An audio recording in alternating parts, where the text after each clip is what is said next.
Hello friends, good morning all of you. कैसे हैं आप सब? आई होप आप सब अच्छे होंगे। स्वागत है आप सभी का आपके अपने चैनल जुनून पढ़ाई का में।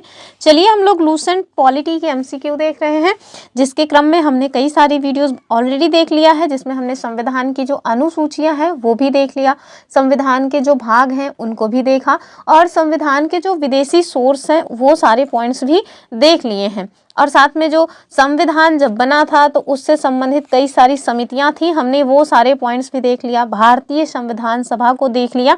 तो इस तरह से आप देखेंगे कि हमने लगभग 6 वीडियोस में कई सारे पॉइंट्स को ऑलरेडी डिस्कस कर लिया है। आज हम लोग जो देखने वाले हैं उसमें आपको देखने को मिलेगा एक तो जो नए राज्यों का पुनर्गठन है वो, और दूसरा देशी रियासतों का भारत में विलय कैसे हुआ, और साथ में संघ और उसका राज्य क्षेत्र यानी जो हमारा भाग 1 है जिसमें आर्टिकल 1 से आर्टिकल 4 तक का प्रावधान है वो भी देख लेंगे। ठीक है, तो 3 पॉइंट्स आज की वीडियो में हम लोग डिस्कस करेंगे और एमसीक्यू के माध्यम से ही करेंगे, लेकिन एक्सप्लेनेशन के साथ करेंगे। तो मतलब पूरी की पूरी वीडियो में बने रहिएगा, आपको इससे कुछ ना कुछ जरूर नया जानने को मिलेगा। और आप देखेंगे कि राज्यों का जो पुनर्गठन है इससे बहुत सारे क्वेश्चंस तरह तरह के पूछे जाते हैं। तो चलिए स्टार्ट करते हैं, और अगर वीडियो पसंद आए तो लाइक करिएगा, चैनल को सब्सक्राइब करके रखें और ऑल नोटिफिकेशन का जो बेल आइकन होता है उसको भी प्रेस करके रखें ताकि नोटिफिकेशन आपको टाइम टू टाइम मिलता रहे। तो स्टार्ट करते हैं, देखते हैं आज का अपना पहला क्वेश्चन। यहाँ आपसे पूछ रहे हैं निम्नलिखित में से कौन सा राज्य पुलिस कार्रवाई के माध्यम से भारत में मिलाया गया था। ठीक है, ऑप्शंस में आपको कश्मीर, हैदराबाद, जूनागढ़ और भोपाल दिया गया है। ठीक, तो आप सबको पता है, नहीं पता तो जान लीजिए कि जब भारत देश हमारा जो है वो अंग्रेजों से आज़ाद हुआ था 15 अगस्त 1947 को। ठीक है, तो 15 अगस्त 1947 को जब हमारा भारत देश आज़ाद हुआ था तो उस टाइम पे ऐसा ही भारत देश नहीं है जैसा आज आप वर्तमान में देख रहे हैं। उस टाइम पे आप देखेंगे कि भारत में 563 देशी रियासतें थी जहाँ पे राजा रजवाड़े अपना शासन कर रहे थे। ठीक है, तो जब भारत देश आज़ाद हुआ तो उसमें ये प्रावधान था कि ये जो 563 रियासतें हैं ये अगर चाहें तो ये मतलब कि पाकिस्तान में विलय कर सकती हैं, अगर मन करे तो ये लोग भारत में विलय कर सकती हैं, अगर इनकी इच्छा हो तो ये लोग स्वतंत्र भी रह सकते हैं, यानी कि इन्हें पाकिस्तान या भारत कहीं भी विलय करने की जरूरत नहीं है, इनका मन है तो ये स्वतंत्र भी रह सकते हैं। ठीक है, तो ये जो 563 देशी रियासतें थी, अब इनको सबको अगर स्वतंत्र ही घोषित कर दिया जाता तब तो भारत देश में कुछ बचता ही ना। तो इसके लिए आप देखेंगे कि एक मंत्रालय बनाया गया और उस मंत्रालय में आपको सरदार वल्लभ भाई पटेल और कौन दिखेंगे, उस मंत्रालय का पहले नाम तो जान लीजिए। उस मंत्रालय का नाम था रियासती मंत्रालय। ठीक है, रियासती मंत्रालय। तो ये जो रियासती मंत्रालय है, अगर आपसे कोई पूछ ले कि इसका गठन क्यों किया गया था, तो भैया जो देशी रियासतें थी, देशी रियासतें, इनका विलय करने के लिए, देशी रियासतों का विलय करने के लिए इस मंत्रालय का गठन किया गया। और जिसके अध्यक्ष के रूप में कौन काम कर रहे थे, तो सरदार वल्लभ भाई पटेल, और सचिव के रूप में थे वीपी मेनन। ठीक है, तो वीपी मेनन जो है वो सचिव थे, जबकि जो अध्यक्ष थे इस मंत्रालय के वो थे वल्लभ भाई पटेल। आप सबने जरूर सुना होगा या पढ़ा होगा कहीं कि भारत का जो मतलब भारत में जो देशी रियासतों का विलय किया गया है उसमें सरदार वल्लभ भाई पटेल की महती भूमिका थी, लेकिन केवल उनकी भूमिका नहीं थी, वीपी मेनन जी भी उसमें सम्मिलित थे। तो दोनों लोगों का मिला जुला ये आज हमें स्वरूप देखने को मिलता है भारत देश का। ठीक है, तो दोनों लोगों ने मिलकर इसमें प्रयास किया था। तो हम लोग देखेंगे कि 563 देशी रियासतों में 560 जो देशी रियासतें थी इनको तो कैसे ना कैसे करके आप मतलब कि भारत देश में विलय कर लिया गया, लेकिन 3 रियासतें ऐसी थी जहां पे प्रॉब्लम हो रही थी। और वो 3 रियासतें कौन थी, एक तो जम्मू कश्मीर था, दूसरा था हैदराबाद, तीसरा था जूनागढ़। ठीक है, तो चलिए देखते हैं इनको कैसे जो है अपने भारत संघ में मिलाया गया। सबसे पहले हम लोग देखते हैं जो है कश्मीर को। ठीक है, तो जो कश्मीर है इसको कैसे भारत संघ में मिलाया गया, तो जम्मू कश्मीर के जो शासक थे हिंदू थे। ठीक है, और हाँ, जैसे उस समय हुआ क्या था, जैसे पाकिस्तान में जो होना चाह रहे थे शामिल वो पाकिस्तान में हो जाए, जो इंडिया में होना चाहे वो इंडिया में हो जाए या स्वतंत्र हो जाए। तो इसमें ये ऐसे जो है हुआ कि जहाँ पे बहुत ज़्यादा मुस्लिम जनसंख्या थी वो लोग पाकिस्तान में चले गए, और जहाँ पे हिंदू जनसंख्या थी वो लोग कहाँ आ गए, वो लोग आ गए अपने भारत देश में। अगर शासक भी हिंदू है और जनसंख्या भी हिंदू है तो उनको जो है भारत देश में विलय करने में कोई समस्या थी नहीं। लेकिन ऐसे जो है ये 3 जगह ऐसे मिल जाएंगी जहाँ पे आपको देखने को मिलेगा कि इसी तरह की कुछ प्रॉब्लम्स आ रही हैं। जैसे आप देखिए जो कश्मीर था, यहाँ पे जो शासक उनका नाम क्या था? उनका नाम था राजा हरि सिंह। ठीक है, तो राजा हरि सिंह, जो राजा हरि सिंह है वो मतलब हिंदू थे, लेकिन वहाँ की जो जनसंख्या थी वो बहुत मात्रा में मुसलमान थी। ठीक है, तो शासक हिंदू हैं लेकिन जनसंख्या जो है वो मुसलमान थी, तो मतलब कोई कॉम्बिनेशन ही नहीं बन रहा था। और ऊपर से जो हरि सिंह है ये स्वतंत्र रहना चाह रहे थे, ये चाह ही नहीं रहे थे कि हमारे यहाँ मतलब कि विलय होना, तो ये भारत में शामिल होना चाह रहे थे और ना ही ये पाकिस्तान में शामिल होना चाह रहे थे। लेकिन आप देखेंगे कि वहां पे जो पाकिस्तान है, भारत देश ने तो कहा ठीक है भैया हमको कोई समस्या नहीं है, तुम अपना स्वतंत्र ही रह लो। लेकिन पाकिस्तान के द्वारा यहाँ अटैक किया जाता है और बहुत बर्बरतापूर्वक यहाँ पे बहुत तबाही मचाई जाती है। तो अंत में जो राजा हरि सिंह है वो फिर नंगे भागते हुए आते हैं, भैया बचाओ हमको। तो फिर आप देखेंगे कि फिर इनको बचाने के लिए जब हमारी भारत के देश की सेना भेजी जाती है तो उसके पहले विलय पत्र पर इनसे साइन करवाया जाता है। ठीक है, विलय पत्र पर इनसे साइन करवाया जाता है और जब विलय पत्र पर साइन हो गया तब भारत देश ने फिर इनको बचाया और आज हमारे देश का हिस्सा है। बाकी बहुत बड़ी कहानी है। तो आप देखिए कि जो कश्मीर है, इनके राजा जो हरि सिंह थे, इनके द्वारा विलय पत्र पर साइन कब किया गया? तो 26 अक्टूबर 1947 को। ठीक है, 26 अक्टूबर 1947 को हरि सिंह ने सिग्नेचर किया विलय पत्र पर और इसको 27 अक्टूबर 1947 को जो लॉर्ड माउंटबेटन थे इनके द्वारा मतलब स्वीकार कर लिया गया और ये कश्मीर इस तरह से भारत देश का हिस्सा बन गया। ठीक है, तो हमने कश्मीर के बारे में देख लिया। अब हम देख लेते हैं जूनागढ़ को। ठीक है, जूनागढ़, तो जो जूनागढ़ है ना, वहां भी इस तरह की समस्या आ रही थी कि जो जूनागढ़ है वहां पे जो नवाब थे वो तो मुस्लिम थे। ठीक है, नवाब जो है वो मुस्लिम थे, जबकि वहां की जो जनसंख्या थी वो हिंदू थी। ठीक है, जनता जो है वो हिंदू थी और जनता जो है वो भारत देश में शामिल होना चाह रही थी, और लेकिन जो नवाब है भैया वो जो है यहाँ शामिल होना ही नहीं चाह रहे थे। तो आप देखेंगे कि जूनागढ़ में जनमत संग्रह कराया जाता है, जनमत संग्रह कराया गया जूनागढ़ में। जनमत संग्रह में क्या होता है? तो जहाँ पे पब्लिक चाहेगी वो वही जो है होना है। ठीक है, तो जनमत संग्रह में आप देखेंगे कि जो पब्लिक थी यानी कि जो जनता थी वो भारत देश में विलय करने के लिए बहुतायत मात्रा में थी। तो जूनागढ़ को जनमत संग्रह के माध्यम से भारत देश का हिस्सा बना लिया गया। ठीक, तीसरा आप देखिए हैदराबाद। तो हैदराबाद में भी बहुत ही ज्यादा प्रॉब्लम हो रही थी। हैदराबाद के जो निजाम है ये भी भारत में शामिल नहीं होना चाह रहे थे। ठीक है, तो यहाँ पे फिर भारत की सेना के द्वारा एक ऑपरेशन चलाया गया जिसे कहते हैं ऑपरेशन पोलो। क्या कहते हैं? ऑपरेशन पोलो कहते हैं। और ये ऑपरेशन पोलो कब चलाया गया, ये डेट इंपॉर्टेंट है, 17 सितंबर 1948 को। ठीक है, तो 17 सितंबर 1948 को ऑपरेशन पोलो चलाया गया और जो हैदराबाद के निजाम है वो पूंछ उठा के फिर भाग जाते हैं भारत देश से और फाइनली फिर भारत देश का हिस्सा बना लिया जाता है हैदराबाद को भी। ठीक है, तो इस जो क्वेश्चन हमने पूछा था उसका आंसर भी यही हो जाएगा, हैदराबाद। ठीक है, और अगर आपसे पूछे कि कौन सा ऑपरेशन था तो ऑपरेशन पोलो था और इसी के माध्यम से हैदराबाद को भारत देश का हिस्सा बनाया गया। ठीक है, तो तीनों रियासतों का एक बार फिर से सुनिए। जम्मू कश्मीर को कैसे बनाया गया भारत का हिस्सा? तो विलय पत्र के द्वारा।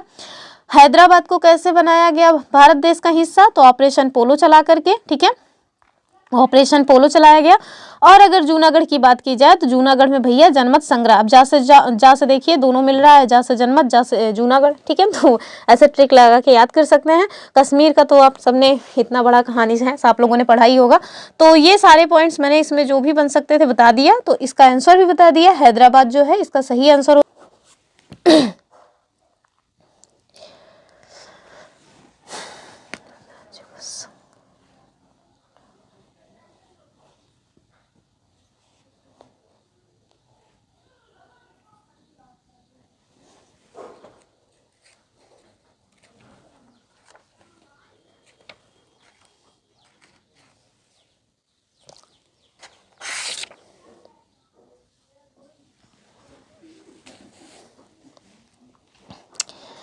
चलिए हम लोग देखते हैं अपना क्वेश्चन नंबर 2 और यहाँ कह रहे हैं कि भारत के संविधान के अनुसार नए राज्यों का निर्माण कौन कर सकता है। ऑप्शन है हमारे पास राज्य सरकार, दूसरा है राष्ट्रपति, तीसरा है संसद, चौथा है उच्चतम न्यायालय।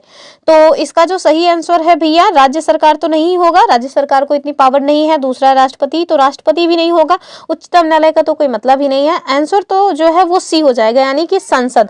और जो हमारा भारत देश का जो संसद है वो आप देखेंगे कि 3 अंगों से मिलकर के बनता है, यानी कि भारत देश की संसद के 3 अंग हैं। और वो 3 अंग कौन कौन से हैं? एक तो है हमारी लोकसभा, दूसरी है हमारी राज्यसभा और तीसरे हैं हमारे राष्ट्रपति जी। ठीक है, तो 3 लोगों से मिलकर के ये हमारी संसद जो है उसका निर्माण होता है। और नए राज्यों का निर्माण करने का जो पावर है वो भी हमारी संसद के पास ही है। ये क्वेश्चन कहाँ से बना है? तो ये क्वेश्चन जो हमारे संविधान का भाग 1 है, जिसके बारे में अभी हमने कल की ही वीडियो में चर्चा किया है।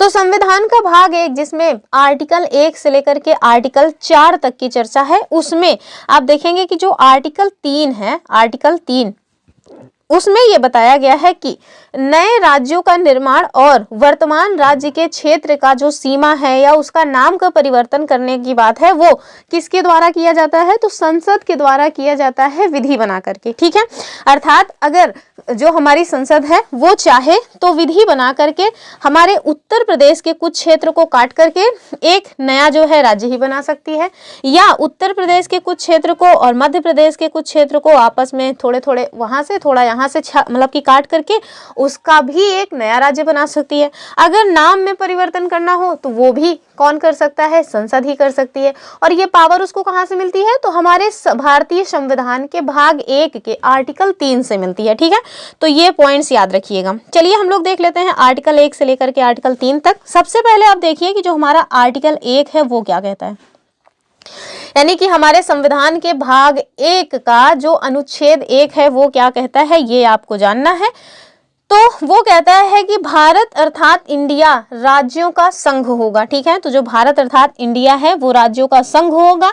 साथ में ये भी कहता है कि राज्य और उनके जो राज्य क्षेत्र हैं ये वही होंगे जो पहली अनुसूची में विनिर्दिष्ट है। और पहली अनुसूची में क्या विनिर्दिष्ट है? पहले वाली वीडियो में हमने बताया है, फिर से बता रहे हैं कि जो भारतीय संघ है या भारतीय संविधान की जो पहली अनुसूची है उसमें विनिर्दिष्ट है 28 राज्य, वर्तमान की बात कर रहे हैं, 28 राज्य और 8 यूनियन टेरिटरीज। ठीक है, तो ये जो है राज्य और उसके राज्य क्षेत्र यही हैं जो कि हमारे 28 राज्य और 8 यूनियन टेरिटरीज में लिखित हैं। ठीक है, और साथ में आप देखिए कि भारत का जो राज्य क्षेत्र है उसमें वो भी चीजें शामिल होंगी जो भारत देश के द्वारा अर्जित की गई हैं। अर्थात अगर आपसे कल को कोई पूछ ले कि भारत देश में आप बताइए कि भारत का संघ बड़ा है या उसका राज्य क्षेत्र बड़ा है, तो आप उन्हें बताइएगा भैया कि भारत संघ से ज्यादा बड़ा है उसका राज्य क्षेत्र।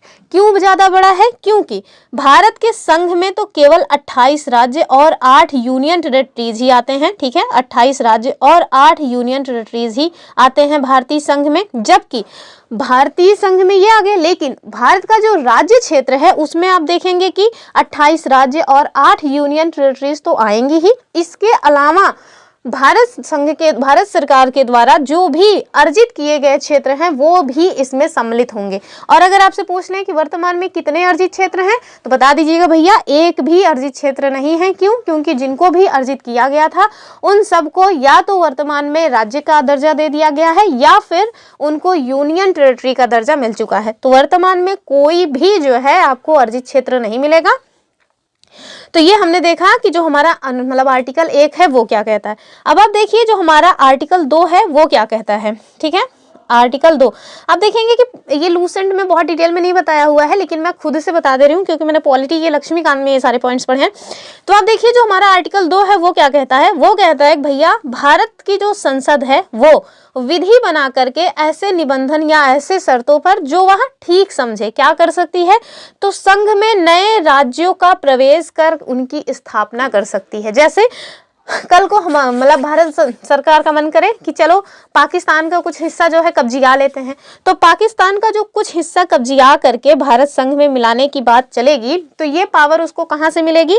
तो ये पावर उसको संविधान के द्वारा जो हमें आर्टिकल 2 है वहां पे ये पावर दी गई। ठीक है, तो आर्टिकल 2 और आर्टिकल 3 में बस थोड़ा सा डिफरेंस है और वो क्या है, वो ये है कि आर्टिकल 2 में भारत संघ का जो हिस्सा नहीं है, अर्थात भारत का राज्य क्षेत्र या भारत संघ का हिस्सा नहीं है, उसके इतर कोई हिस्सा है उसको आप संघ में सम्मिलित करना चाहते हैं, तो उसके लिए आपको आर्टिकल 2 का सहारा लेना पड़ेगा, ठीक है। लेकिन अगर आप भारत संघ का कोई हिस्सा है उसी में कोई परिवर्तन करना चाहते हैं, जैसे एमपी और यूपी में से कुछ हिस्सा काट करके एक नया राज्य बनाना चाहते हैं, तो ये आप कहां से करेंगे, आर्टिकल 3 से करेंगे। आप चाहते हैं कि यूपी का नाम चेंज कर दिया जाए या यूपी के कुछ जगहों का है जो भी नाम है चेंज करने की बात आ जाए, वो आप कहां से करेंगे, तो आर्टिकल 3 के तहत करेंगे। या आप चाहते हैं कि कई सारे जो है स्टेट्स, मतलब कई सारे राज्यों से कुछ कुछ हिस्सा काट करके जितना भी हो सके एक नया ही राज्य बना दिया जाए, तो ये भी आप क्या कैसे करेंगे, तो ये भी आप आर्टिकल 3 के माध्यम से करेंगे। आप नहीं करेंगे, भारत की संसद करेगी। तो ये कुछ पॉइंट्स हैं जो आपको याद रखने चाहिए। आर्टिकल 4 में वैसे कुछ है नहीं, वो कुल मिला के ये जो यही इतना बताया गया कि जो आर्टिकल 2 और आर्टिकल 3 में बातें की गई हैं ये आर्टिकल 368 के तहत नहीं आएंगी। और आर्टिकल 368 में क्या है, तो ये हमने आपको बताया था कि जो संविधान संशोधन है वो आर्टिकल 368 में दिया गया है। अर्थात क्या मतलब हुआ, मतलब ये हुआ कि अगर आप चाहते हैं कि आपको नए राज्य का प्रवेश कर, नए मतलब कि जगह का प्रवेश करके भारत संघ में मिलाना है, तब भी आपको संविधान संशोधन की आवश्यकता नहीं है। और अगर आप चाहते हैं कि अपने ही संघ में से कुछ हिस्से को काट करके एक नया ही राज्य बना दिया जाए या उसका नाम में परिवर्तन कर दिया जाए, तो इसके लिए भी आपको संविधान में संशोधन करने की आवश्यकता नहीं है, ठीक है। तो ये पॉइंट्स हैं, इनको याद रखिएगा। चलिए हम लोग अपना अगला क्वेश्चन देखेंगे। और ये क्या कह रहे हैं कि भारत के राज्य और उनके क्षेत्र कहाँ निर्दिष्ट है, ठीक है। अभी हमने देखा था हमारे पास ऑप्शंस क्या हैं, पहली अनुसूची, दूसरी अनुसूची, तीसरी अनुसूची या फिर इनमें से कोई नहीं। तो हमने बताया था कि जो हमारे भारतीय संविधान की पहली अनुसूची है उसमें ये बताया गया है कि भारत के राज्य और उनके क्षेत्र कहाँ निर्दिष्ट है, ठीक है। तो जो बी वाला ऑप्शन है वो सही हो जाएगा। और हमने बताया कि 28 राज्य और 8 यूनियन टेरिटरीज हैं, ठीक है। चलिए अगला क्वेश्चन देखेंगे। और यहाँ आपसे क्या कह रहे हैं कि राज्यों को पुनर्गठन के लिए किस आयोग का गठन किया गया था, ठीक है। चलिए देख लेते हैं। ऑप्शंस हैं धर आयोग, जवाहरलाल नेहरू, पट्टाभी सीतारमैया या वल्लभ भाई पटेल समिति। तो ये इसको हम कुछ और भी कहते हैं, क्या कहते हैं, तो JBP समिति, ठीक है। तो इसको मतलब इन्होंने बहुत विस्तार में किया हुआ है, तो आप याद रखिएगा, इसी को ही JBP समिति भी कहते हैं। तीसरी है BR मेहता समिति और चौथा है उपरोक्त में से कोई नहीं। तो इसका जो सही आंसर है वो तो हो जाएगा कि ऑप्शन ए वाला ठीक है, यानी कि राज्यों का पुनर्गठन करने के लिए जो आयोग का गठन किया गया था वो धर आयोग था। और अगर आपसे कोई पूछ ले कि जो धर आयोग है इसमें टोटल कितने मेंबर्स थे, तो भैया ये 4 सदस्यीय आयोग था, ठीक है। 4 सदस्यीय आयोग था जिसमें जो SK धर है वो अध्यक्ष थे, ठीक है। तो SK धर जो है वो अध्यक्ष थे, इसी वजह से इसे धर आयोग के नाम से भी जाना जाता है, ठीक है। तो इन्होंने क्या कहा भैया, इन्होंने बताया जब मतलब कि राज्यों के पुनर्गठन की बात आई तो इन्होंने कहा कि भाषा के आधार पर राज्यों का पुनर्गठन नहीं किया जाना चाहिए, बल्कि प्रशासनिक सुविधा के आधार पर राज्यों का गठन किया जाना चाहिए, ठीक है। तो धर आयोग ने क्या बताया कि भाषा के आधार पर राज्यों का जो पुनर्गठन है उसका इनके द्वारा विरोध किया गया। भाषा के आधार पर राज्यों का पुनर्गठन नहीं हो, जबकि जो हमारा मतलब प्रशासनिक सुविधा है इसके आधार पर आप राज्यों का पुनर्गठन कर सकते हैं। तो ये किसके द्वारा कहा गया, ये कहा गया मतलब कि धर आयोग के द्वारा।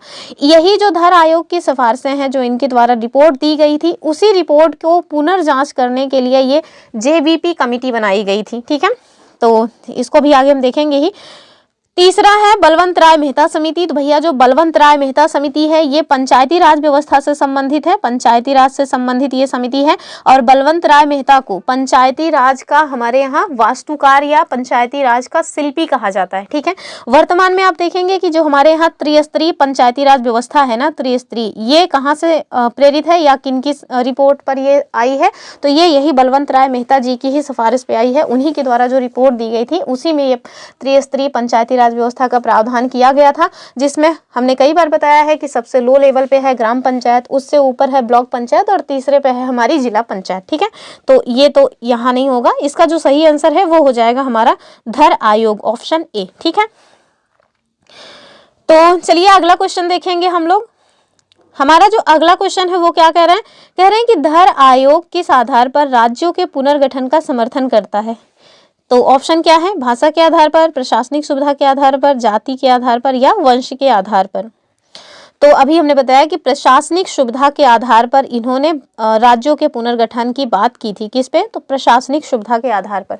अगला क्वेश्चन देखिए, यहाँ आपसे क्या कह रहे हैं, कह रहे हैं कि आंध्र प्रदेश राज्य का गठन कब किया गया। हमारे पास ऑप्शंस क्या है, 1 नवंबर 1956, 1 अक्टूबर 1953 और तीसरा है हमारा 9 नवंबर 1956 और 26 जनवरी 1950। तो 26 जनवरी 1950 तो बिल्कुल नहीं होगा। इसका जो सही आंसर है वो बी वाला हो जाएगा कि 1 अक्टूबर 1953, ठीक है, 1 अक्टूबर 1953 को आंध्र प्रदेश जो है वो पहला राज्य बना है। और ये भी याद रखिएगा, ये भाषा के आधार पर पहला राज्य बना है, ठीक है, भाषा के आधार पर गठित होने वाला पहला राज्य जो है वो कौन है, वो है हमारा आंध्र प्रदेश। कब इसका गठन हुआ है, 1 अक्टूबर 1953 को, ठीक है। तो देखिए, जो भाषा के आधार पर राज्यों का जो पुनर्गठन है वो उचित है या अनुचित है, इसी की जांच करने के लिए संविधान सभा के जो अध्यक्ष थे उस समय पे, जिनका नाम क्या था, तो डॉक्टर राजेंद्र प्रसाद जी, ठीक है, इन्होंने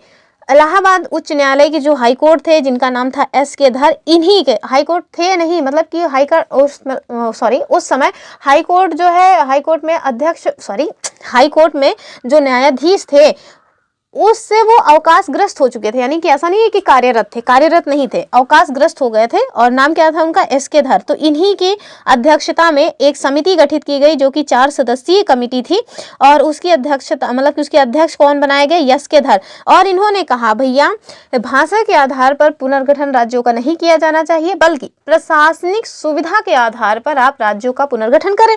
लेकिन आगे चल करके इनकी जो रिपोर्ट आई उसी की जांच करने के लिए एक और कमेटी बनाई गई, जिसका हमने बताया कि JVP समिति उसका नाम था। और इन्होंने भी, यानी कि जो JVP समिति है, इन्होंने भी भाषा के आधार पर राज्यों के पुनर्गठन की मांग को अस्वीकृत कर दिया, ठीक है। इन्होंने भी कहा कि ठीक नहीं है, ये भाषा के आधार पर राज्यों का पुनर्गठन नहीं किया जा सकता। तो आगे चल के आप देखेंगे कि जब इन्होंने भी यही कह दिया तो जो मद्रास राज्य में तेलुगु भाषी लोग थे, उसी में एक व्यक्ति थे जिनका नाम था पोटी श्री रामुलु, ठीक है, पोटी श्री रामुलु, ये नाम याद रखिएगा, पोटी श्री रामुलु। इन्हीं के कि नेतृत्व में एक आंदोलन स्टार्ट हुआ। कहाँ पे, तो मद्रास राज्य में जो लोग तेलुगु भाषी लोग थे उनके द्वारा इनके जो है नेतृत्व में एक आंदोलन स्टार्ट होता है। आप देखेंगे कि यह आंदोलन इतना लंबा चला कि 56 दिन की भूख हड़ताल के बाद 15 दिसंबर 1952 को जो पोटी श्री रामुलु हैं इनकी मृत्यु हो जाती है, ठीक है। तो जब 56 दिन की भूख हड़ताल के बाद पोटी श्री रामुलु की मृत्यु हो गई तो फिर मजबूरन आप देखेंगे कि क्या करना पड़ता है, तो रामुलु जी की मृत्यु के बाद जो हमारे उस समय पे तत्कालीन प्रधानमंत्री थे, कौन थे, तो जवाहरलाल नेहरू जी थे। उन्होंने तेलुगु भाषियों के लिए एक पृथक आंध्र प्रदेश राज्य के गठन की घोषणा की और उसी के बाद आप देखेंगे कि 1 अक्टूबर 1953 को आंध्र प्रदेश जो है वो भाषा के आधार पर गठित होने वाला पहला राज्य बन गया, ठीक। तो भाषा के आधार पर गठित होने वाला पहला राज्य कौन बना, आंध्र प्रदेश बना। ऐसे ही शांति से बन गया कि कुछ करना पड़ा था भैया, बहुत बड़ा कांड हुआ था। 56 दिन की भूख हड़ताल के बाद पोटी श्री रामुलु जी का निधन हो गया था, ठीक है। तो ये पॉइंट्स भी याद रखिएगा। चलिए अगला क्वेश्चन देख लेते हैं। और हाँ, आप मुझे कमेंट करके बता सकते हैं कि वर्तमान में आंध्र प्रदेश की राजधानी क्या है, क्योंकि पहले उस टाइम पे जो है आंध्र प्रदेश की राजधानी थी कुर्नूल। आप बताइए अभी हमारे यहाँ आंध्र प्रदेश की राजधानी क्या है। अभी हाल ही में उन्होंने अपनी नई राजधानी घोषित की है। अब आप देखिए, कह रहे हैं कि क्वेश्चन नंबर 7 में बताइए भारत में सबसे पहले किस राज्य का गठन किया गया, और वो भी भाषा के आधार पर। अभी हमने बताया ना कि भाषा के आधार पर गठित होने वाला जो पहला राज्य बना वो आंध्र प्रदेश बना। और कब बना, तो 1 अक्टूबर 1953 को बना, ठीक है। तो भाषा के आधार पर गठित होने वाला भारत देश का जो पहला राज्य है वो है आंध्र प्रदेश। और कब, तो 1 अक्टूबर 1953 को। उत्तर प्रदेश में जो 2020 में टेट हुआ था उसमें एक क्वेश्चन पूछा गया था, भाषा के आधार पर गठित होने वाला पहला राज्य कौन सा है। अगला क्वेश्चन देखिए, और यहाँ हम लोग देख लेंगे कि जो भी राज्य हैं जिनका गठन जब हुआ है उनको, ठीक है। तो हमारा क्वेश्चन क्या कह रहा है कि हरियाणा राज्य का गठन कब हुआ। हमारे पास ऑप्शंस क्या है, 1 नवंबर 1966, दूसरा है 25 जनवरी 1971, तीसरा 10 जनवरी 1966, चौथा है 26 दिसंबर 1987। तो ये जो हरियाणा राज्य है इसका गठन कब हुआ है भैया? 1 नवंबर 1966 को हुआ है। ऑप्शन जो ए है वो सही हो जाएगा। आजकल जिस तरह से क्वेश्चंस का ट्रेंड चेंज हो रहा है, क्रोनोलॉजी, इसमें भी क्रोनोलॉजी बन सकती है। आपको थोड़ा देख लेना चाहिए, अगर याद रह जाए तो अच्छी बात है कि कौन सा राज्य है जिसका गठन कब हुआ है, क्योंकि हमने देखा है मैच द फॉलोइंग में भी क्वेश्चंस बनते हैं और अब क्रोनोलॉजी भी बन सकता है इसका। ठीक है, तो पहला तो याद ही हो गया है, 4 बार बता दिए हैं कि भाषा के आधार पर बना है और कौन है? आंध्र प्रदेश। कब बना? 1953 में। अब आगे देखिए, अभी बताया हमने कि जो हरियाणा राज्य है इसका गठन कब हुआ, तो इसका गठन हुआ है 1 नवंबर 1966 को। अब हम लोग क्रम से देख लेते हैं कि कैसे जो है 1953 में, फिर 60 में, फिर जो है 63 में, फिर 66 में, ऐसे ऐसे करके आप देखेंगे कि कई राज्यों का जो है वो पुनर्गठन किया गया, गठन किया गया है। तो चलिए देखते हैं, यहाँ मैप में देख लेंगे तो थोड़ा ज्यादा समझ आता है। ठीक है, तो ये रहा हमारा प्यारा सा भारत देश का मैप। सबसे पहले आप देखिए, सबसे पहले जो बना है वो है आंध्र प्रदेश, तो हमारा यही काम है कि हम पहले उन्हीं को देख लें। तो ये देखिए, ये जो आपको मैप दिखाया गया है ना, ये जो मैप आप देख रहे हैं यही है हमारे आंध्र प्रदेश का मैप। कहाँ पे आता है? दक्षिण भारत में। और इसका गठन कब किया गया? 1 अक्टूबर 1953 को इसका गठन किया गया है। ठीक, तो ये तो हमने देख लिया पहला। दूसरा जो राज्य है उसका गठन कब किया गया, तो आप देखेंगे कि गुजरात और महाराष्ट्र दोनों का जो है, आप देखिए गुजरात और महाराष्ट्र, ये देखिए गुजरात और महाराष्ट्र, या इनकी बात की जाए तो सबसे पहले महाराष्ट्र को देखिए। तो महाराष्ट्र जो राज्य है इसका गठन कब किया गया, तो जो महाराष्ट्र है, पहले इसको हटा दें तो ज्यादा ही हो गया, ये देखिए जो महाराष्ट्र है इसका गठन कब किया गया है, तो 1 मई 1960 को। ठीक है, 1 मई 1960 को। और ये देखिए गुजरात, और ये गुजरात राज्य जो है इनका भी आप देखिए कि 1 मई 1960 को, 1 मई 1960 को। ठीक है, तो ये इनका गठन वर्ष है 1 मई 1960 को, गुजरात और महाराष्ट्र का। तीसरा देखेंगे हम लोग नागालैंड जो है वो, जिसका गठन कब हुआ है? 1963 में। तो नॉर्थ ईस्ट साइड में आप देखिए कि भारत, पहले तो एक बार ये देख लीजिए कि ये हमारे पूरे भारत देश का मैप है। ठीक है, ये पूरे भारत देश का मैप है। अब देखिए ये वाला जो हिस्सा है वो उत्तर भारत है, नीचे वाला दक्षिण भारत है, इसे हम लोग नॉर्थ ईस्ट कहते हैं, और ये वेस्ट का हिस्सा है। अब हम लोग कहाँ पे आ रहे हैं? अब हम लोग आ रहे हैं नॉर्थ ईस्ट वाले हिस्से पे। इसको जूम करते हैं तो आपको नागालैंड देखने को मिल जाएगा। ठीक है, तो ये देखिए जो पिंक कलर का दिख रहा है वही है हमारा नागालैंड। ये जो छोटा सा हिस्सा आपको दिख रहा है ना, यही है नागालैंड, और इसकी राजधानी है कोहिमा। इसका गठन कब किया गया है? तो नागालैंड का जो गठन किया गया है वो 1 दिसंबर 1963 को किया गया। कब? 1 दिसंबर 1963 को नागालैंड राज्य का गठन किया गया। फिर चलिए हम लोग आगे देखेंगे हरियाणा राज्य का, क्योंकि इसी के बाद जो है हरियाणा राज्य का गठन किया गया है। और कब गठन किया गया है हरियाणा का? तो पंजाब राज्य से इसको अलग करके हरियाणा, ये देखिए पंजाब, यहीं से इसको अलग करके हरियाणा राज्य का गठन किया गया। और कब किया गया? तो ये जो हरियाणा है इसका 1966 में गठन किया गया, 1 नवंबर 1966 में। ठीक है, आप लोग इसको मैप में भर लीजिएगा खुद से तो एक बार ज़्यादा अच्छे से समझ आएगा। तो 1 नवंबर 1966 को पंजाब से अलग करके हरियाणा राज्य का गठन किया गया, ये भी याद रखिएगा। अगला फिर आप देखिए राज्य कौन है, तो अगला जो राज्य है वो हिमाचल प्रदेश है। और हिमाचल प्रदेश का गठन कब किया गया? तो यहीं पे आप देखिए हिमाचल प्रदेश है, और इसका जो गठन है वो 25 जनवरी 1971 को किया गया। ठीक है, 25 जनवरी 1971 को हिमाचल प्रदेश राज्य का गठन किया गया। ठीक, फिर आगे देखिए हिमाचल प्रदेश का हो गया। अब आप देखिए नॉर्थ ईस्ट में जो मेघालय है उसका जो है असम से ये निकला हुआ है, तो ये देखिए मेघालय, और ये असम से अलग हुआ है। और आप देखिए कि मेघालय कब इसका गठन किया गया है, तो 21 जनवरी 1972 को। ठीक है, 21 जनवरी 1972 को इसका गठन किया गया मेघालय का। अगला कौन सा है? अगला है मणिपुर, और वो भी कब आया है? तो मेघालय, मणिपुर और त्रिपुरा ये सभी असम से ही अलग होकर के बने हैं, तो इसी वजह से आपको तीनों का ही जो जन्म है वो एक ही डेट को देखने को मिल रहा है, यानी कि बर्थडे तीनों का एक ही दिन आता है। किसका किसका? तो एक तो है हमारा मेघालय, दूसरा आप देखिए ये है मणिपुर, और तीसरा कौन सा है? त्रिपुरा। ठीक है, तो मेघालय, मणिपुर और त्रिपुरा ये तीनों कहाँ से अलग हुए हैं? तो असम से कटे हैं। और आप देखिए कि इनका गठन कब हुआ है? 21 जनवरी 1972 को। ठीक है, 21 जनवरी 1972 को इसका गठन किया गया है। ठीक, चलिए अगला देखेंगे। अगला जो है वो है हमारा सिक्किम। सिक्किम, तो ये देखिए सिक्किम, सिक्किम, जिसकी राजधानी क्या है, सिक्किम की राजधानी है गंगटोक। और ये जो सिक्किम राज्य है इसको तो भैया इसके लिए भारत देश में संविधान संशोधन भी करना पड़ा था। आप मुझे कमेंट करके बताइएगा कि कौन से संविधान संशोधन के माध्यम से सिक्किम को भारत देश का हिस्सा बनाया गया था। सिक्किम में आप देखेंगे कि चोंग्याल शासकों का जो है मतलब शासन चल रहा था और वहाँ की जो जनता थी वो इनसे काफ़ी त्रस्त थी। तो जो सिक्किम है उसका गठन कब किया गया है इसकी बात कर लेते हैं। तो 26 अप्रैल 1975 को, ठीक, 26 अप्रैल 1975 को सिक्किम राज्य का गठन किया गया।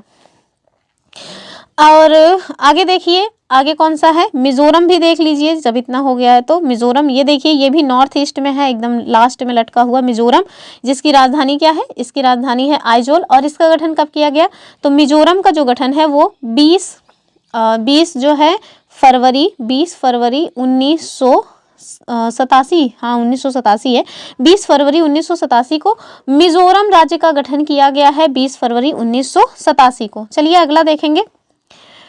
मिजोरम की बात देखिए, अरुणाचल प्रदेश, तो ये देखिए यहाँ सबसे नॉर्थ ईस्ट में आपसे मतलब कि नॉर्थ ईस्ट में भी सबसे ईस्ट में कौन सा मिल रहा है, अरुणाचल प्रदेश। और हमारे भारत देश की इष्टतम जो सीमा है वो यही अरुणाचल प्रदेश ही है भी, और अरुणाचल प्रदेश। और तो इसको देखिए, इसका गठन कब किया गया है, तो अरुणाचल प्रदेश का जो गठन है वो भी 20 फरवरी 1987 को किया गया, ठीक, 20 फरवरी 1987 को। तो 20 फरवरी 1987 को मिजोरम का गठन हुआ और अरुणाचल प्रदेश का भी गठन हुआ है 20 फरवरी 1987 को। फिर आप देख लीजिए गोवा, और गोवा कहाँ है, तो गोवा आपको यहाँ देखने को मिलेगा दक्षिण भारत के पश्चिम साइड में। तो यहाँ देखिए ये छोटू सा एक राज्य है गोवा। और गोवा आपको पता होगा कि 1961 में पुर्तगालियों से गोवा को आज़ाद कराया गया था भारत सरकार के द्वारा। तो देखिए ये कब इसको जो है एक राज्य का दर्जा कब मिला है, तो गोवा जो राज्य है इसको राज्य का दर्जा आगे चल करके 30 मई 1987 को दिया गया, ठीक है, 30 मई 1987 को, जब इसको भारत देश में मतलब सम्मिलित किया गया था, पुर्तगालियों को लात मार के जब यहाँ से भगाया गया था, तो उस टाइम पे इसको जो है ना यूटी का दर्जा दिया गया था। लेकिन बाद में इसको 30 मई 1987 में राज्य का दर्जा दे दिया जाता है, किसको, गोवा को, ठीक।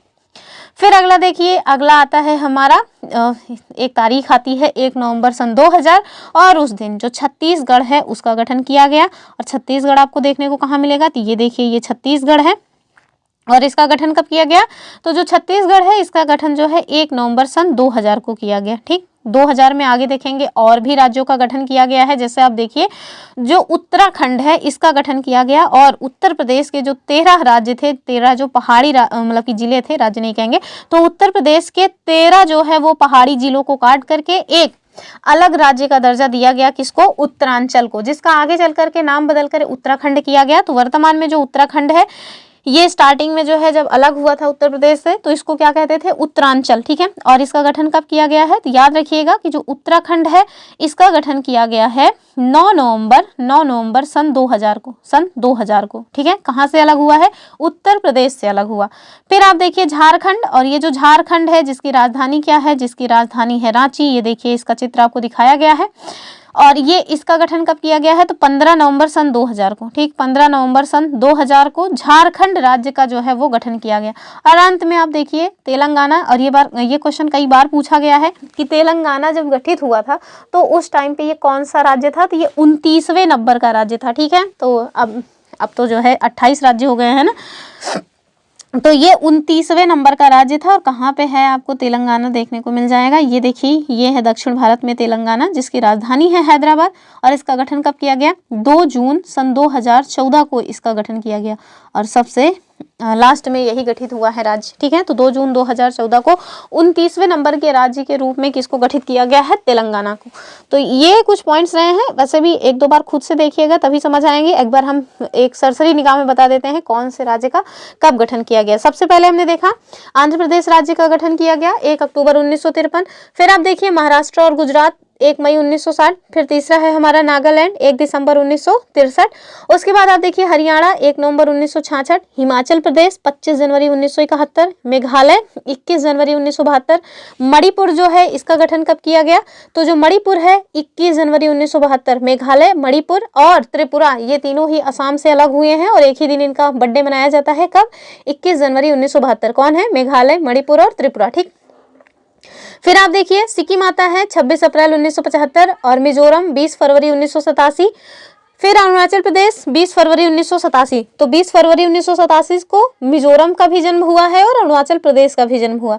फिर आप देखिए गोवा 1987 में 30 मई 1987 को गोवा को स्टेट का दर्जा दिया गया। और छत्तीसगढ़ का गठन कब हुआ, तो 1 नवंबर सन 2000। उत्तराखंड का 9 नवंबर सन 2000 कहाँ से बना है, तो उत्तरांचल के नाम से ही। ये 13 पहाड़ी जिले जो उत्तर प्रदेश के थे उनको काट करके बनाया गया। फिर आप देखिए झारखंड, और ये जो झारखंड है ये 15 नवंबर सन 2000। और अंत में आप देखिए कि 2 जून 2014 में तेलंगाना राज्य का गठन किया गया। ठीक है, कहाँ से ये कटा है, तो ये भी याद रखिएगा भैया, ये जो आंध्र प्रदेश है ना, यहीं से काट करके तेलंगाना जो है एक अलग राज्य बनाया गया। कब, 2 जून 2014 को। तो इसको भी याद रखिएगा। ठीक है, और इसका क्या उत्तर था वो हमने आपको बता ही दिया था, 1966 वाला। ठीक, चलिए अगला क्वेश्चन देखेंगे। और यहाँ आपसे कह रहे हैं कि पोटी श्रीरामुलु ने किस राज्य में अलग राज्य के लिए आंदोलन किया था। तो हमारे पास ऑप्शंस क्या हैं, कर्नाटक, महाराष्ट्र, तमिलनाडु, आंध्र प्रदेश। तो इसका जो सही आंसर है वो क्या हो जाएगा, ए वाला हो जाएगा ना, क्योंकि आंध्र प्रदेश राज्य का ही तो गठन किया गया था। तो इसका जो सही आंसर है वो पूछ क्या रहा है, नहीं कुछ गलत हो जाए। कह रहे हैं कि पोटी श्रीरामुलु ने किस राज्य में अलग राज्य के लिए आंदोलन प्रारंभ किया था। तो भी हमने देखा था कि मद्रास राज्य के तेलुगु भाषियों ने, तो मद्रास जो है वो तमिलनाडु में है। इसका जो सही आंसर है ना वो बी हो जाएगा, क्योंकि तमिलनाडु में जो है ये किया गया था और उसके परिणाम स्वरूप आप देखेंगे कि आंध्र प्रदेश राज्य का गठन किया गया। ठीक है, तो जो इन्होंने आंदोलन किया है वो कहाँ से किया है, तमिलनाडु से, तब क्योंकि जो मद्रास है वो आपको तमिलनाडु में ही देखने को मिलेगा। और पोटी श्रीरामुलु जी के आंदोलन के बाद जब उनकी 56 दिन के बाद भूख हड़ताल से मृत्यु हो गई, तो जिस राज्य का जन्म हुआ वो था हमारा आंध्र प्रदेश। ठीक, तो चलिए अगला क्वेश्चन देखेंगे।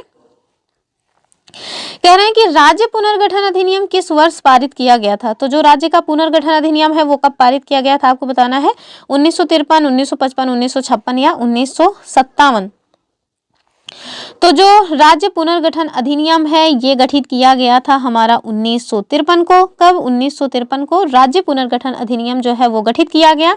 और आप देखेंगे कि इसने जो है जो मतलब पास किया गया था, राज्य पुनर्गठन अधिनियम पास किया गया या पारित किया गया, गठन। ठीक है, देखिए गठन किया गया है वो कब किया गया है, तो गठन तो किया गया है 1953 में, लेकिन इसको जो पास कर दिया गया वो किया गया है 1956 में। ठीक है, तो अब चूंकि दोनों की दोनों डेट दी हुई है तो एक बार कंफ्यूजन हो जाता है।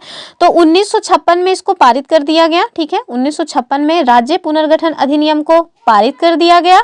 जबकि जो हमारा राज्य पुनर्गठन अधिनियम था वो गठित कब किया गया था, तो राज्य पुनर्गठन आयोग जो है वो 1953 में गठित हुआ। तो इसमें पूछ क्या रहा है, पारित। ठीक है, तो एक एक शब्द बड़े इंपॉर्टेंट होते हैं भैया। तो पारित जो किया गया था वो ऑप्शन सी 1956 में किया गया। अगर गठन लिखा होता तो 1953 में होता। ठीक है, एक पॉइंट याद रखिएगा कि राज्य का जो पुनर्गठन आयोग है, यानी कि राज्य पुनर्गठन जो आयोग या अधिनियम है, राज्य पुनर्गठन आयोग, ठीक है, अधिनियम नहीं, आयोग की बात करेंगे। तो राज्य पुनर्गठन जो अधिनियम है, राज्य पुनर्गठन अधिनियम, पुनर्गठन अधिनियम, अगर आपसे पूछ लें कि इसके अध्यक्ष कौन थे, ठीक है, तो इसके जो अध्यक्ष थे उनका नाम था फजल अली। ये क्वेश्चन इंपॉर्टेंट है आपके लिए, फजल अली। ठीक है, तो राज्य पुनर्गठन आयोग के अध्यक्ष कौन थे, फजल अली थे।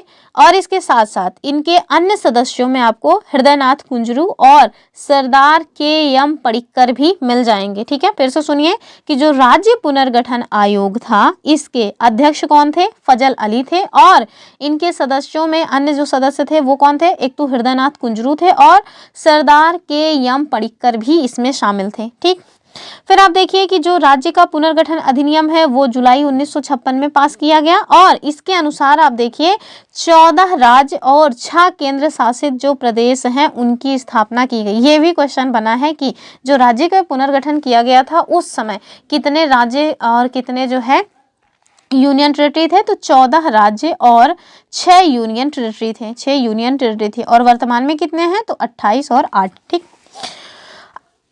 तो हो गया ना। चलिए अगला क्वेश्चन देख लेते हैं। कह रहे हैं कि भारत में कुल कितनी क्षेत्रीय परिषदें हैं। तो क्षेत्रीय परिषदों से बाद में चलेंगे, एक पॉइंट है उसको देख लीजिए, क्या पता कल को बन जाए तो फिर अफसोस हो। तो अब देखिए जो मतलब कि एक घटना घटी है नवंबर 1954 को। कब? नवंबर 1954 को। और क्या हुआ है?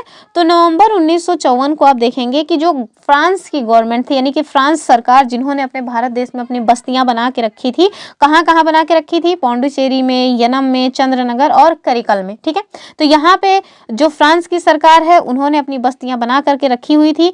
आप देखेंगे कि इन्होंने अपनी सारी बस्तियों को भारत सरकार को सौंप दिया। भारत सरकार को सौंप दिया। कब सौंपा है?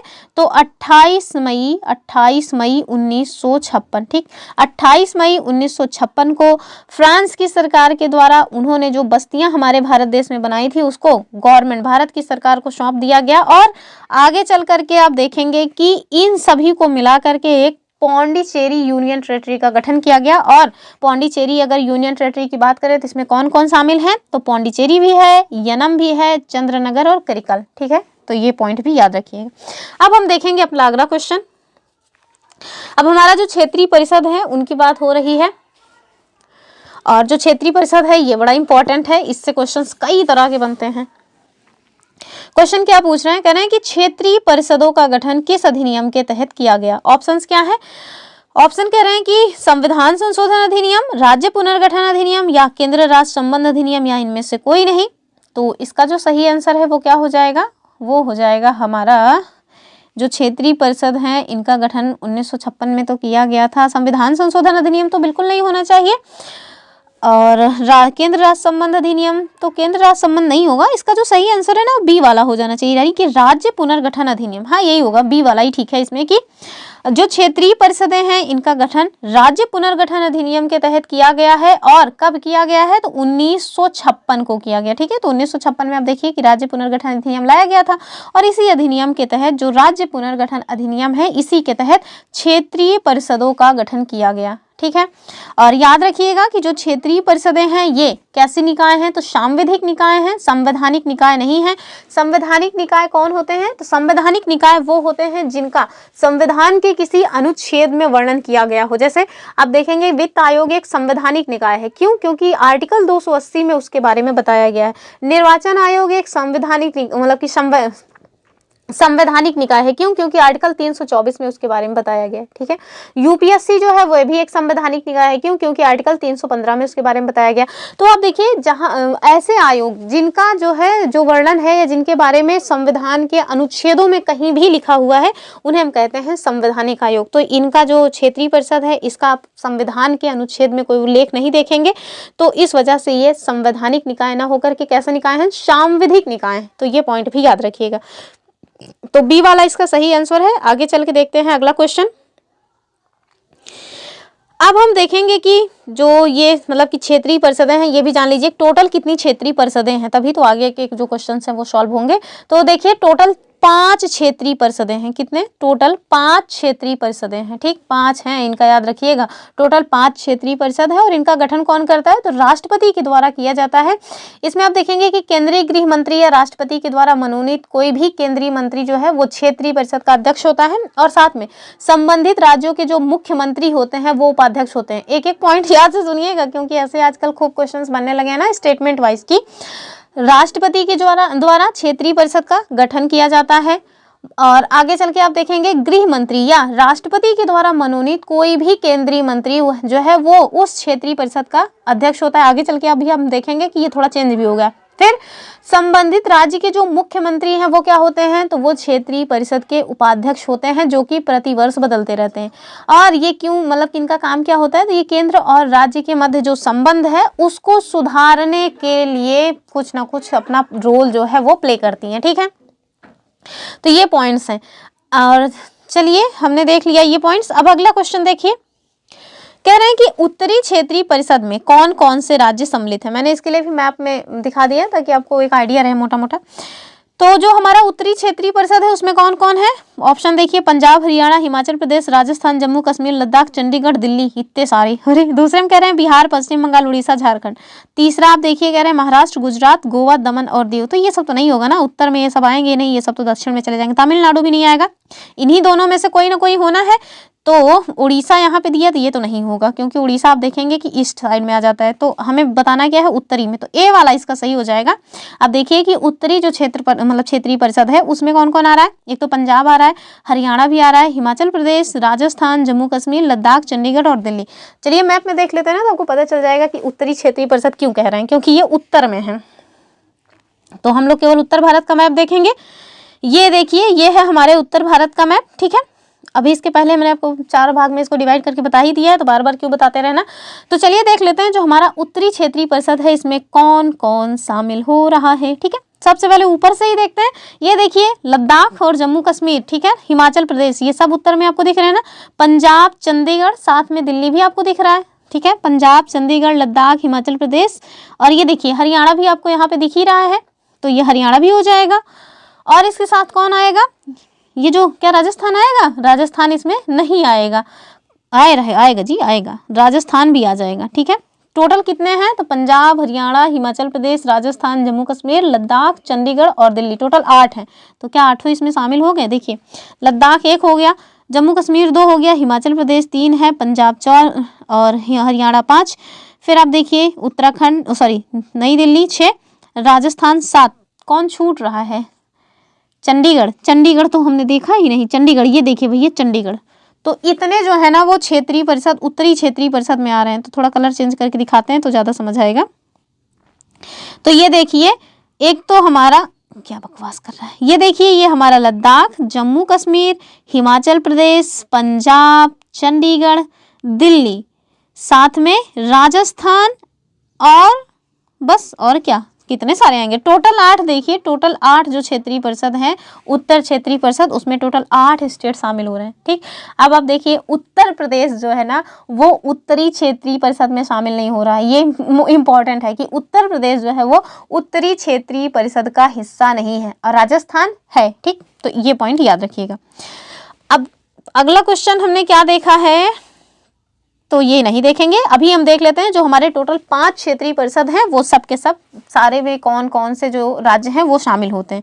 तो हमने उत्तर क्षेत्रीय परिषद को देख लिया। अब हम देखेंगे कि दूसरा कौन सा है, दूसरा है हमारा मध्य क्षेत्रीय परिषद, ठीक है। दूसरा कौन सा है, दूसरा है हमारा मध्य क्षेत्रीय परिषद। और आप देखिए कि जो मध्य क्षेत्रीय परिषद है उसमें टोटल 4 स्टेट शामिल हैं, और वो 4 कौन है, सबसे पहले तो हम सबका प्यारा राज दुलारा उत्तर प्रदेश, जहाँ पे महाकुंभ चल रहा है इस समय, ठीक है। तो कुंभ के जो एक से बढ़ के एक अद्भुत नजारे हैं वो आप लोग देखिए।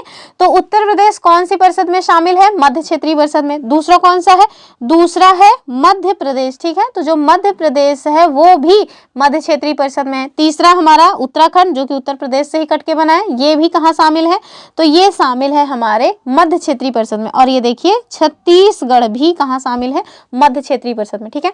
तो मध्य क्षेत्रीय परिषद में कौन कौन है, उत्तराखंड है, उत्तर प्रदेश है, मध्य प्रदेश है और छत्तीसगढ़, ठीक। फिर आप देखिए, हमने देखा, पहला देख लिया हमने, उत्तरी जो क्षेत्रीय परिषद है उसमें ये सब शामिल हो रहे थे, ठीक। फिर हमने देखा जो मध्य क्षेत्रीय परिषद है उसमें उत्तर प्रदेश, मध्य प्रदेश, उत्तराखंड और छत्तीसगढ़ शामिल हुए। अब तीसरा कौन सा है, तीसरा है हमारा पूर्वी क्षेत्रीय परिषद। तो अब हम कौन सा देखने चल रहे हैं, पूर्वी क्षेत्रीय परिषद देखने चल रहे हैं। तो अब जब ये सब यहाँ तक कट ही गए हैं तो आगे जो बचे हुए हैं अब हम उन्हीं को देखेंगे। तो चलिए देखते हैं। फिर कलर चेंज करने की क्या जरूरत है। चलिए देख रहे हैं हम लोग पूर्वी क्षेत्रीय परिषद को। अब देखिए पूर्वी क्षेत्रीय परिषद शुरू कहाँ से हो रहा है, बिहार से, ठीक है। तो उत्तर प्रदेश तो मध्य में चला गया, तो जाहिर सी बात है उत्तर प्रदेश को हमने काट दिया, और ये छत्तीसगढ़ भी कटा हुआ है। तो यहाँ देखिए झारखंड जो है वो कहाँ आ जाएगा, वो भी इसी में आ जाएगा, पूर्वी क्षेत्रीय परिषद में। पश्चिम बंगाल भी इसी में आ जाएगा, ये पश्चिम बंगाल की लोकेशन आपको दिखाई गई है। जो हमारा उड़ीसा है वो भी इसी में आ जाएगा, ठीक है। तो पूर्वी क्षेत्रीय परिषद में उड़ीसा भी आ जा रहा है, और जो झारखंड है ये तो आ ही रहा है। और साथ में देखिए जो असम है ना, ये देखिए जो असम है, असम ये भी आ रहा है, ये यहाँ तक पश्चिम बंगाल का रीजन है, ठीक है। असम के साथ साथ सिक्किम भी आ रहा है। यहाँ देखिए मणिपुर भी आ रहा है, मणिपुर के साथ साथ नागालैंड भी आ रहा है, अरुणाचल प्रदेश भी आ रहा है, मिजोरम का है छूट जाए वो भी आएगा। अब जब सब आ रहे हैं तो त्रिपुरा भी आएगा। तो ये जो उत्तरी मतलब कि पूर्वी क्षेत्रीय परिषद है उसमें कौन कौन शामिल है, तो आंध्र वगैरह तो नहीं आना चाहिए ना, आंध्र प्रदेश क्यों आएगा इसमें। तो आप देखिए इसमें बिहार से शुरू होकर के हमारे जो भी नॉर्थ स्टेट के राज्य हैं वो भी इसमें शामिल हो रहे हैं, यानी मेघालय छूट गया लगता है ना, तो ये देखिए मेघालय भी इसी में शामिल है, छोड़िएगा नहीं कुछ भी। नॉर्थ स्टेट के जो भी स्टेट्स हैं वो सब इसमें शामिल हो रहे हैं और साथ में बिहार, झारखंड, उड़ीसा और वेस्ट बंगाल भी इसमें शामिल हो रहा है। तो टोटल आप देखिए कितने जो है मतलब कि पूर्वी क्षेत्रीय परिषद में कितने राज्य हैं, पश्चिम बंगाल हो गया, बिहार हो गया, उड़ीसा है, झारखंड है, असम है, सिक्किम, मणिपुर, त्रिपुरा, मेघालय, नागालैंड, अरुणाचल प्रदेश और मिजोरम। टोटल 12 राज्य हैं जो कि किसमें शामिल हैं, पूर्वी क्षेत्रीय परिषद में। तो सबसे बड़ा जो क्षेत्रीय परिषद है ना यही पूर्वी क्षेत्रीय परिषद है, जिसमें आपको 12 राज्य देखने को मिल जाएंगे। ठीक है, चलिए अगला देखते हैं। अगला जो है वो कौन सा है, तो अगला है हमारा पश्चिमी क्षेत्रीय परिषद। ठीक, जो हमारा पश्चिमी क्षेत्रीय परिषद है, चौथा पश्चिमी क्षेत्रीय परिषद, उसको देख लेते हैं। तो पश्चिम साइड को थोड़ा जूम करेंगे तो कौन कौन से आ जाएंगे पश्चिमी क्षेत्रीय परिषद में। सबसे पहले आप देखिए शुरू कहाँ से होगा, गुजरात से हो जाएगा। ठीक, गुजरात से शुरू होगा और गुजरात के बाद आप देखिए कौन है, गुजरात के बाद आप देखिए महाराष्ट्र है। ठीक, गुजरात है, महाराष्ट्र है, इसके साथ कौन है, इसी के साथ आपको गोवा देखने को मिलेगा और आप देखिए जो दमन दीव है ना वो भी इसी में देखने को मिल जाएगा। ठीक है, और इसके साथ साथ दमन दीव, दादरा नगर हवेली, और आपको वो लोकेशन कहाँ दिखाई गई है, तो ये पहले दमन दीव और दादरा नगर हवेली अलग अलग थे, अभी इनको मिलाकर के एक ही यूनियन टेरिटरी में कर दिया गया है। तो आप देखिए कौन कौन इसमें शामिल हुए, एक तो गुजरात हो गया, दादरा नगर हवेली, दमन दीव हो गया, महाराष्ट्र हो गया और गोवा हो गया। ठीक है, तो ये टोटल आपको 4 यहाँ पे देखने को मिल रहे हैं। कौन सा ये क्षेत्रीय परिषद है, पश्चिमी क्षेत्रीय परिषद है। अभी इसके जो हेडक्वार्टर्स हैं वो भी हम आपको बताएंगे। चलिए अगला देखेंगे, 4 हो गया, तब केवल एक ही बचा है और वो कौन सा है, वो है हमारा दक्षिण क्षेत्रीय परिषद। ठीक है, तो अब जो भी स्टेट्स बचे हुए हैं वो सब दक्षिण वाले में आ जाएंगे। तो दक्षिणी क्षेत्रीय परिषद की बात करेंगे, इसमें कौन कौन आ रहा है, तो एक तो हमारा प्यारा तेलंगाना आ रहा है और दूसरा मतलब कि तेलंगाना आ रहा है। तो तेलंगाना आ रहा है तो जाहिर सी बात है आंध्र प्रदेश भी आएगा ही। तो ठीक है, आंध्र आ रहा है, तेलंगाना आएगा। यहाँ आप देखिए जो केरला है वो भी दक्षिण क्षेत्रीय परिषद में आ जाएगा और कौन आएगा, कर्नाटक भी इसी में आएगा। ठीक है, कर्नाटक भी इसी में आएगा और इसके साथ आपको कौन देखने को मिलेगा, तमिलनाडु और पुदुचेरी। ठीक है, तमिलनाडु और पुदुचेरी। तो सब के सब माने कि जो भी 28 राज्य आपको दिख रहे थे वो सब के सब किसी न किसी क्षेत्रीय परिषद में देखने को मिल गए। तो ये दक्षिण क्षेत्रीय परिषद के ये हिस्से हैं। ठीक है, मैंने मैप में खोजा जरूर कि कहीं कोई ऐसा मैप हो जो सब अलग अलग कलर में दिखाया गया हो, मुझे मिला नहीं, तो मैंने आपको बस मैप में दिखा दिया है। आप वैसे भी याद करना पड़ेगा और 2 बार आप खुद से अपने मैप को देख लेंगे अपने आप से, तो चीज़ें जो है एक बार समझ आ जाएंगी। एक बार समझ आ जाए बस फिर आपको मतलब रट्टा मारने की ज़रूरत नहीं पड़ेगी। तो चलिए एक बार फिर से बता देते हैं और उसी के साथ साथ आपको उसका हेडक्वार्टर भी बताते चलेंगे। तो सबसे पहले आप देखिए जो उत्तरी क्षेत्रीय परिषद है उसमें कौन कौन है। उत्तरी क्षेत्रीय परिषद का हिस्सा पंजाब, हरियाणा, हिमाचल प्रदेश, राजस्थान, जम्मू कश्मीर, लद्दाख, चंडीगढ़ और दिल्ली है। इसका हेडक्वार्टर कहाँ है, तो उत्तरी क्षेत्रीय परिषद का जो हेडक्वार्टर है वो आपको नई दिल्ली में देखने को मिल जाएगा। ठीक, दूसरा कौन सा है, दूसरा है हमारा मध्य क्षेत्रीय परिषद और इसमें आपको कौन कौन मिलेगा, तो मध्य क्षेत्रीय परिषद में टोटल 4 हैं, उत्तर प्रदेश, मध्य प्रदेश, उत्तराखंड और छत्तीसगढ़। और इसका हेडक्वार्टर कहाँ है, इसका हेडक्वार्टर आपको इलाहाबाद में देखने को मिलेगा। ठीक, तीसरा कौन सा है, तो सबसे बड़ा जो क्षेत्रीय परिषद है जिसमें सबसे ज्यादा स्टेट शामिल हैं और वो कौन सा है, वो है हमारा पूर्वी क्षेत्रीय परिषद। और इसमें कौन कौन शामिल है, टोटल 12 हमने देखे थे, बिहार, पश्चिम बंगाल, उड़ीसा, झारखंड, असम, सिक्किम, मणिपुर, त्रिपुरा, मेघालय, नागालैंड, अरुणाचल प्रदेश तथा मिजोरम। और इसका हेडक्वार्टर आपको कहाँ देखने को मिलेगा, तो कोलकाता में इसका हेडक्वार्टर आपको देखने को मिल जाएगा। बचा कौन सा, 2 परिषद और बचे हैं और वो कौन सा है, एक तो है हमारा पश्चिमी क्षेत्रीय परिषद और पश्चिमी क्षेत्रीय परिषद का हिस्से कौन कौन है, गुजरात, महाराष्ट्र, गोवा और साथ में दमन दीव एवं दादर नगर हवेली। ठीक, और इसका जो मतलब कि हेडक्वार्टर है वो कहाँ है, तो पश्चिमी क्षेत्रीय परिषद का हेडक्वार्टर मुंबई में है। अंत में बचा केवल दक्षिणी क्षेत्रीय परिषद और जो दक्षिणी क्षेत्रीय परिषद है इसमें हमने देखा आंध्र है, तेलंगाना, केरल, कर्नाटक, तमिलनाडु और पुदुचेरी है और इसका हेडक्वार्टर आपको चेन्नई में देखने को मिल जाएगा। तो ये टोटल 5 क्षेत्रीय परिषदें थी जिनके बारे में हमने देखा। अब एक और परिषद है उसके बारे में देखेंगे अगला क्वेश्चन जो है वहां पे। ठीक है, क्वेश्चन क्या है, क्वेश्चन नंबर 14 और ये क्या कह रहे हैं कि क्षेत्रीय परिषदों के अध्यक्ष कौन होते हैं। हमारे पास ऑप्शन क्या है, राज्यपाल बिल्कुल नहीं, मुख्यमंत्री बिल्कुल नहीं, केंद्र का कोई मंत्री या उच्च न्यायालय का मुख्य न्यायाधीश बिल्कुल भी नहीं। इसका जो सही आंसर है अभी हमने देखा था कि केंद्र का कोई मंत्री होगा, यानी कि ऑप्शन जो सी है वो सही हो जाएगा। तो क्षेत्रीय परिषद ध्यान रखिएगा, एक परिषद आपको और देखने को मिलेगी जिसे हम लोग कहते हैं पूर्वोत्तर परिषद। तो जो पूर्वोत्तर परिषद है वो अलग है क्षेत्रीय परिषद से, ठीक है। पूर्वोत्तर परिषद में आपको केवल पूर्वोत्तर के ही राज्य देखने को मिलेंगे। तो इसका जो सही आंसर है वो तो हो जाएगा सी वाला। अगला क्वेश्चन देखिए, क्वेश्चन नंबर 15 तो आ गया, देखिए पूर्वोत्तर परिषद, ठीक है। अब हम लोग पूर्वोत्तर परिषद के बारे में भी एक बार देख लेंगे। मेरे घर के बाहर बहुत शोर मचा हुआ, पता नहीं क्यों चिल्लाते रहते हैं। जब जब हम वीडियो बनाना स्टार्ट करते हैं तब यहाँ आके सब लो पंचौरा, कौन कुछ बोले। चलिए देखेंगे हम लोग अपना अगला क्वेश्चन, क्वेश्चन नंबर 15 कह रहे हैं कि पूर्वोत्तर परिषद का गठन किस वर्ष हुआ था। ऑप्शन क्या है, 1971, 1972, 1994 या फिर 2002। तो जो हमारा पूर्वोत्तर परिषद है भैया ये गठित हुआ है, इसके एक अधिनियम लाया गया था, संसदीय अधिनियम पूर्वोत्तर परिषद, जो कब लाया गया था, 1971 में, ठीक। तो इसी 1971 में जब इसका अधिनियम लाया गया है तो आगे चल करके 8 अगस्त 1972 में अस्तित्व में भी आ गया। तो हमसे पूछ कह रहे हैं कि पूर्वोत्तर परिषद का गठन किस वर्ष हुआ। तो अगर अधिनियम लाया गया 1972 में, तो अब जब ये मतलब कि अपनी नज़रों के सामने आया है तब हम इसको मानेंगे 1972 जो है इसका सही आंसर होगा कि पूर्वोत्तर परिषद का जो गठन है वो 1972 को हुआ था। अधिनियम कब लाया गया, 1971 में। तो सही आंसर क्या होगा, बी वाला। अब हम लोग पूर्वोत्तर परिषद के बारे में जान लेते हैं क्योंकि काम की बात है। तो आप देखिए जो पूर्वोत्तर परिषद है इसका गठन जो है वो संसदीय अधिनियम पूर्वोत्तर परिषद अधिनियम 1971 के तहत किया गया, ठीक है।